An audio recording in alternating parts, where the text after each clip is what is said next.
Hello, welcome back to the Rams Writer. We'll call it a vlog now. With me, your host Simon. So, thank you very much, all you guys that have subscribed. So, first message is if you're not subscribed, please subscribe. Hit that button down there in that corner somewhere.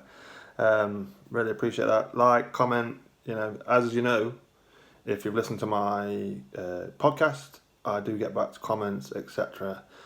and things like that. And this is what this show is about today, because obviously nothing's really happened at the club. So, first of all, I'm going to start off by saying congratulations to former Rams Chris Powell and Michael Johnson. They have been called up to the England setup to do some coaching. So, brilliant news that is. Well done, both of them. It's good, to be honest. You never know. We might see them at Derby as coaches again in the future. We never know. We don't know.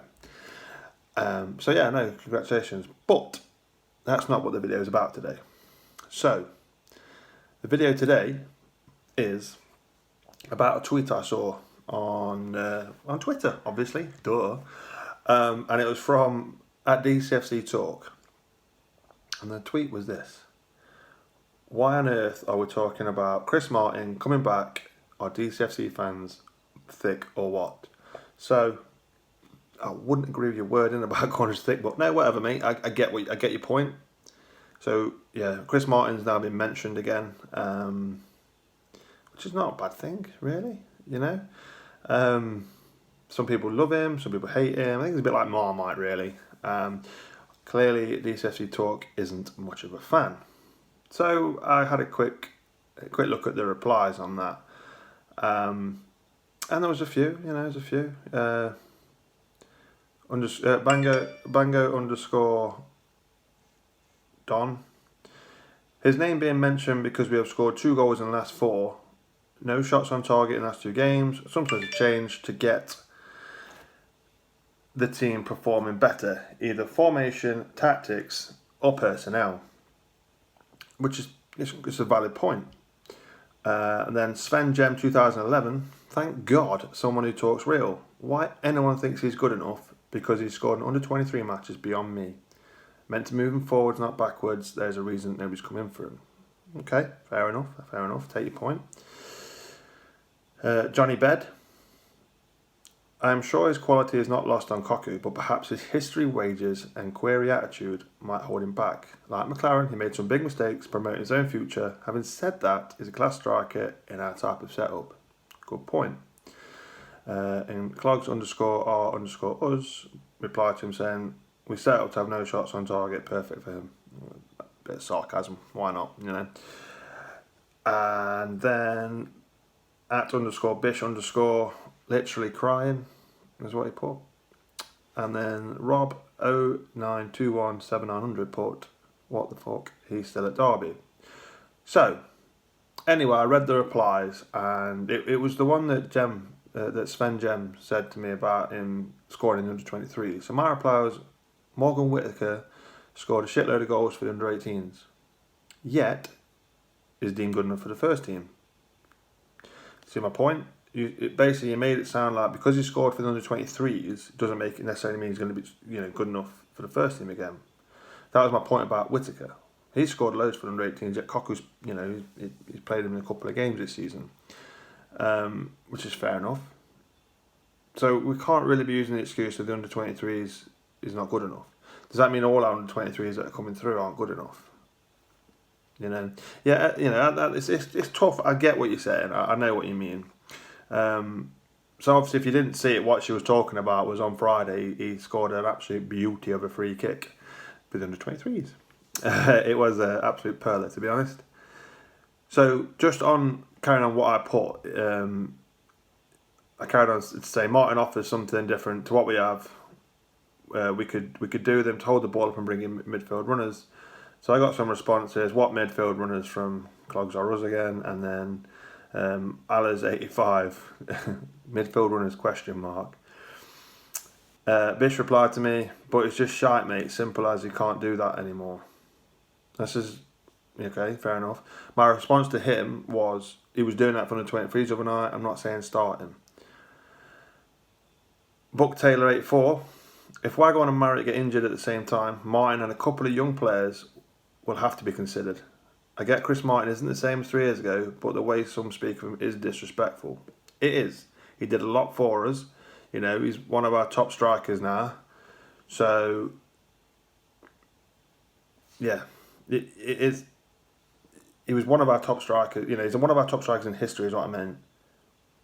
So, you know, he has done it for us before. We're not saying he can do it again. We're saying he can offer something different. And I think, you know, Elizabeth Slats, another comment was, I agree with this. We have a thin enough squad without losing more players who can make a contribution if needed. And I stress, if needed. Obviously, he would not be first choice, but still could do a job. And then DCFC talk, obviously, but everyone's panicking because we aren't scoring goals. I get that. Everyone just needs to chill. DCFC and Martin ain't the answer. Elizabeth, well, I didn't say he was the answer. He responded again. I get your point, but I'd rather give youth a chance. Reason no one's asked Chris Martin and Bish then put spot on. So that was the conversation on Twitter. Fair enough. Give youth a chance. It was obviously one thing you were saying, but who? Because Whittaker's come through as a striker, and as of yet, he hasn't produced anything. You know, he had a great chance against Nottingham Forest in the cup, 12 yards out, near enough, and he's, you know, ball's pulled back to him, he's blazed it over the bar. They're your bread and butter as a centre forward. They've got to be at least testing the keeper. You've got to be hitting the target. So I get what you're saying. I'm all for giving youth a chance, but Chris Martin, could he do a job? I spoke about this on my podcast. I think it was during pre-season. I'm not saying start him. You know, I wouldn't necessarily say start him unless he deserved to start. Scoring a goal for under 23s doesn't necessarily make me start. But currently we don't really have any strikers on the bench. If he's playing Waghorn and Marriott, that's it. We've got, you know, he's trying to use Bennett as a striker, but for me, Bennett is better on the wing. That's where I see him play better. We saw him play well under Frank Lampard on the wing. I know he played him against Leeds, you know, and Mason Bennett obviously hit the post against Leeds. But, you know, he played him again against Villa and he just didn't, you know, for me, he's better as a winger. But when he does come on the wing, we saw it against West Brom, he drifted inside. So, and that was a tactical change, that was by bringing Wilson inside, it left a bit more space on the wings, and also it brought the defenders towards Wilson because they were more scared of him than were Bennett. Obviously, we got the ball through, and you know Bennett scored, and the rest is history. So, but for me, Bennett is better at playing at the wing. He links up well with Bogle. So Bogle should be fit. Well, he's training again now. So hopefully after the international break. But I'm going off track here. So yeah, but Chris Martin, I'm not expecting, you know, Chris Martin from 2013, 2015. I'm not expecting that Chris Martin. All I'm saying is Chris Martin, you know, say for instance we're, you know, like we have been, we're struggling to create chances, we're struggling to get the ball up top and keep it up there. That's the sort of striker you need. Not necessarily the one, you know, he's not necessarily going to bag you 20 goals, but he's going to give you that target man, that man to get the ball to his feet, to get the likes of Holmes, Lawrence, Marriott, even Dow, get them running forward and into the box. So I'm not saying starting that way, no, not at all. I'm saying he's an option because we know Koku likes to change things tactically during the game. He likes to bring another striker on, you know. So why not Chris Martin? You know, Chris Martin, I watched that on 23's game, and he was involved a lot. He was getting the ball to his feet, and he was playing little passes and stuff like that, and trying to, you know, create things, and he was doing that. Again, yeah, I know you can say it's under 23s, but it doesn't matter. You know, he's still there.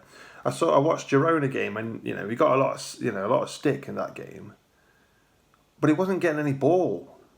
He was having to come deep to get the ball, You know, we don't want that. You don't want your striker coming deep, regardless if it's Marriott, Waghorn, Martin, Bennett, Whittaker. It doesn't matter. You don't want your striker having to come to the halfway line to get the ball to try and start something. So Martin, for me, would be a great person to have on the bench because we're thin. We are thin. You know, the squad's been ridiculous. We've gone from having a massive squad to like a neat and tidy squad where we're having to bring under 23s in. You know, and at the moment it seems like they are struggling to adapt, but that's time. That will change in time. But I get what people, you know, I get why people are calling for Chris Martin. We know what he can do. We know, you know, he's had his issues, you know, where he's been lazy, but he wins free kicks and stuff like that. He does, you know, and I know, you know, he's had. In fairness, that's what messed him up. You know, he went on loan to Fulham when Pearson was in charge, and he was playing well at Fulham. They loved him at Fulham. Then obviously McLaren came back and wanted Martin back. And that messed with him a bit. You know, because he didn't want to train or play for Fulham anymore. He wanted to go back to Derby, but obviously Fulham didn't want that. So people then questioned his attitude. But I see both sides of the story. Yeah, you're a professional footballer. You've gone on loan to a different club.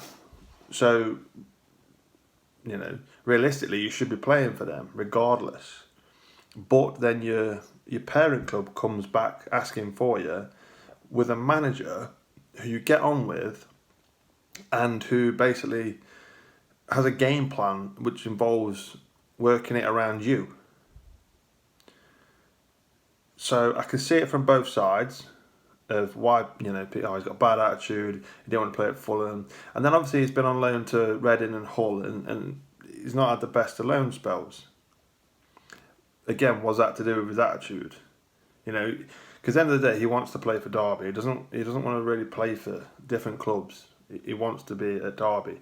You know, and I think he sort of touched on that at the start of the season, where he was sort of saying it was tough because his family was in Derby, you know, and he was Hull or Reading. You know, he was miles away from him.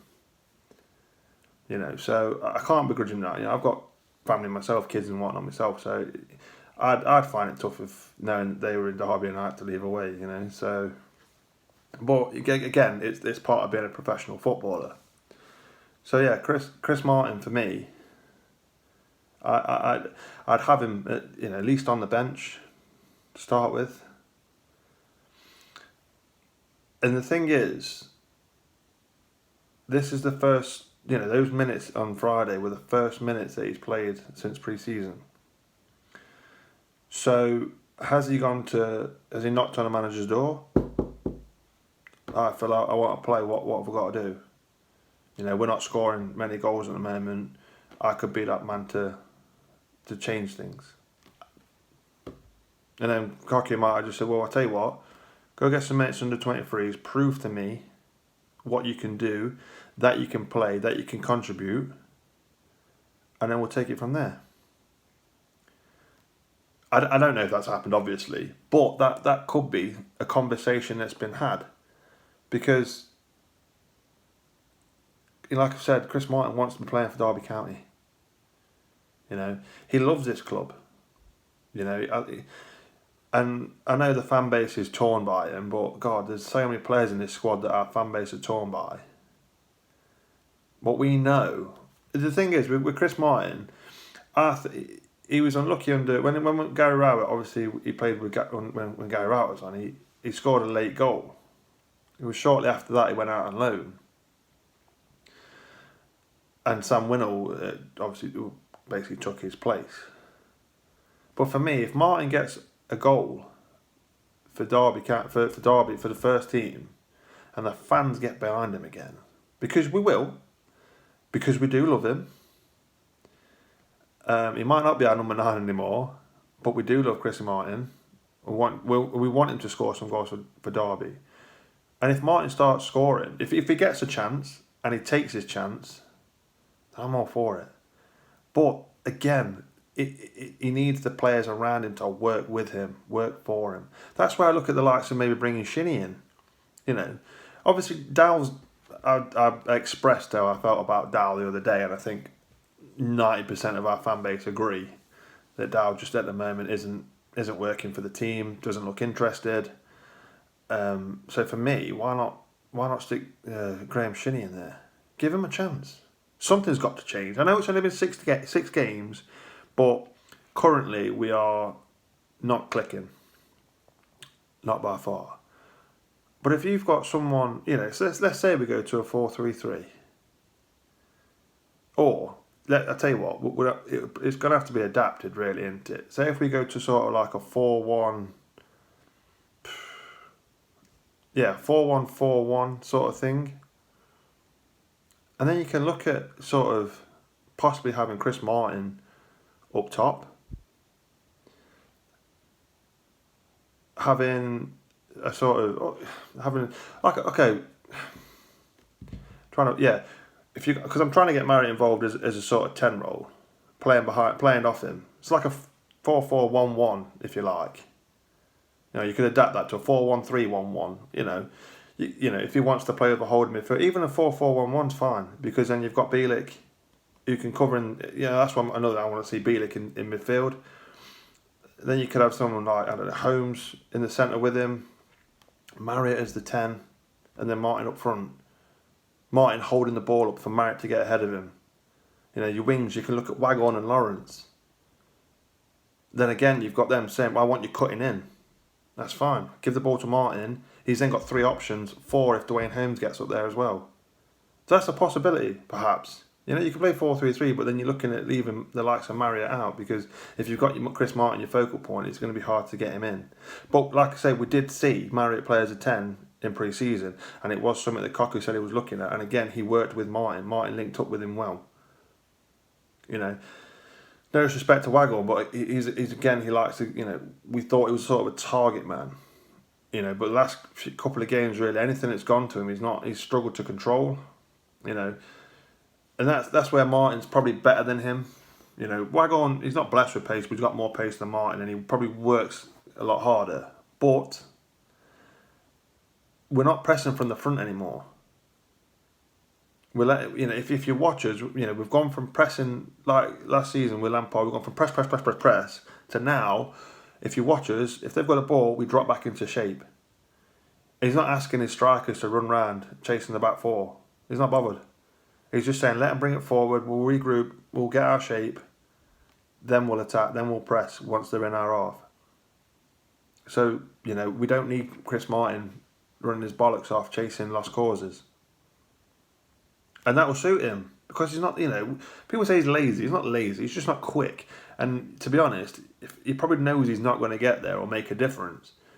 So that's probably why he doesn't, close down defenders. And this is why, obviously, Lampard didn't fancy him, because he's not that kind of guy that will chase. That's why he fancied Nugent, because Nugent will press from the front. He won't stop running. So, yes. So yeah, there's plenty of things that obviously Chris Martin could be involved. If he's not, he's not. It's fine. At the end of the day, this for him is now an opportunity to say, look, Philip, I'm here. I want to play. What can I do? And if scoring goals from the 23s means he gets to play, and because and Derby then have a striker on the bench, because let's be honest here. I would have thought to see him at least on the bench against Nottingham Forest in the Cup. He was nowhere near it. And then the week after, this is what I think it's got me thinking. I don't know about everyone else, but the fact that he didn't play against Forest, and then on the Friday, he was only under 23s. That's what me thinking. Right, it's Cocker thinking. Right, is he going to be in my plans now? Can I use him? What does he offer? What can he do? Well, he can take a free kick, we know that, And I'm sure, given a run of games, we're not going to get prime Chris Martin, I can't see that. But we're going to get that man that will hold up the ball and create chances. Because at the moment, we're not creating chances. We've all seen it. We're not. Having 5 shots off target means we're either we've got absolute dog crap strikers, or we're not creating any clear-cut chances inside the box, and we're not. You know, if you look at the Brentford game, they're all from outside the box, dragged wide. There wasn't, you know, same against Forest. I think we had one shot inside the box, and that blazed over. I think Bennett had a header from outside the box that went over. So we're not creating chances close enough to goal. You know, and that's what we need. It's simple as that. We need to start getting men in the box and getting the ball to him. Now, Chris Martin's a big bloke, you know, and that's what I mean. If you've got someone like Bielik playing in midfield who can spray a ball, or Huddleston, we know he's not good defensively, but attackingly, you know, he can pinpoint a ball. If he can pinpoint Martin, and Martin can hold it up, runners off him, happy days. And he can also score goals, we know that. You know, we've seen him score 6-yard tap-ins to, you know, 25-yard thunderbolts. Headers. Which is actually strange, really. He doesn't actually score that many headers considering he's quite a big lad. But he's got him all in his locker. So hopefully, for me anyway, if he can find some kind of form, even if it's under 23s, and if he's then brought back into first team contention, then for me, I'll be behind him. You know, and if this is his last season now, so if you're going to want a contract again, and you're going to want to play for Derby County again, this is now the time that you step up and you show the management team, the fans, the rest of the team what you can do and why you want to stay here, and ultimately, do you want a new contract? Fair enough, he'll probably have to take a pay drop. Again, if he's committed to Derby like he says he is, then surely he'll take that drop. So that's it for me.